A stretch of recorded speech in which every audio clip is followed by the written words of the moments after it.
Hello po, ayan. Ito po, kakain po ako. Papakita ko sa inyo ang aming ulam. Madami pero tingi-tingi lamang. Sabi ko nga sa inyo, pagka po may tira, iniinit lamang nang hindi masayang. Teka po, basta hindi panis. Teka po. Yung binili ko pong ulam kanina, inilagay ko sa rep. At kung yun naman po ay iluluto ng sabay-sabay, ay na may sayang naman po. Kung hindi mauubos. Bali si Benedict lang po nagluto ng corned beef at saka itlog. Ari, papakita ko sa inyo ang kanyang luto. Yan, siya po nagluto na yan. Yan po. Yan po ay corned beef. Argentina corned beef. Tapos nilagyan niya ng itlog. Yan ang kanyang specialty. May tira pa po siya. Si Faith po hindi pa nakain. Yan. Ari po, talong binili ko kaninang tanghali. May tira pa din po ako. Isda po, may tira pa rin po ako. Iniinit ko na po sa ibabaw ng rice cooker. Yan. Yung pong ham na natira, iniinit ko rin. Lumamig na po yung kanin ko. Ito pong kanin ko. At ari pong pansit na nabili ko kaninang tanghali, ako po napaibig. Hindi ko po nabawasan. Ay di ngayon pong gabi, siya kung kakainin. Yan. Kain po tayo.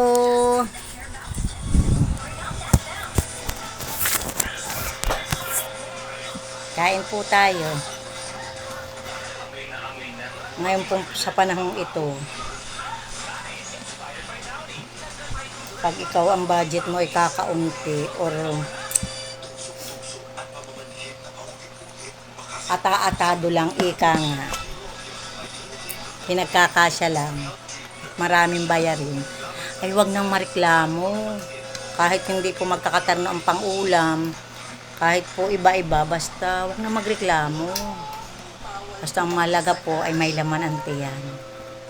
Kaya po ako, sabi ko sa aking mga anak, huwag magre-reklamo, magpasalamat at may biyaya. Ang iba nga po hindi na nakakakain. Diga po, mas kawawa sila. Tayo naman hindi tayo kawawa, may kinakain tayo. Huwag tayong maiinggit yun sa ibang mas masarap, mayaman, huwag tayong maiinggit po do. Kung anong pinagkaloob po sa atin ng Diyos ng ating pagkakasyahin. Ano pa?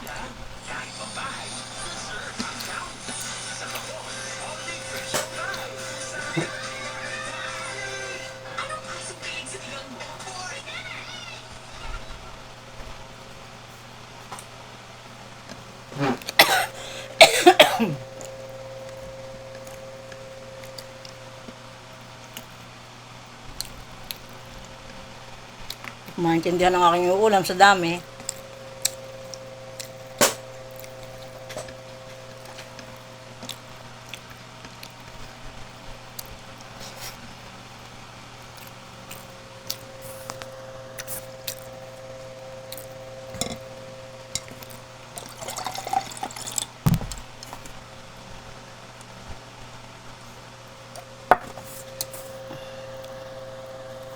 Babay muna po. Nandiyan na po si Papa Oji. Pagbubuksan ko muna ng gate. Babay po. Ingat po tayo palagi. God bless.